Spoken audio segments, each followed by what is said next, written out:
వివేక్ వెంకటస్వామి గారి నాయకత్వం, వివేక్ వెంకటస్వామి గారి నాయకత్వం, వివేక్ వెంకటస్వామి గారి నాయకత్వం, రేవంత్ రెడ్డి గారి నాయకత్వం.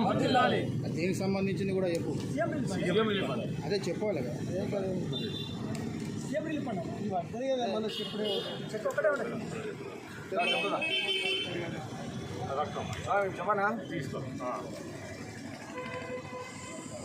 తెలంగాణలో కాంగ్రెస్ ప్రభుత్వం ప్రజాప్రభుత్వం వచ్చిన తర్వాత అనారోగ్యాలకు గురైనటువంటి ఎందరో పేదవాళ్ళు బీదవాళ్ళు మిడిల్ క్లాస్ వాళ్ళందరూ కూడా ఆరోగ్యశ్రీ పథకం ద్వారా 10 లక్షల రూపాయలు రాష్ట్ర ప్రభుత్వం అందజేయడం జరుగుతుంది.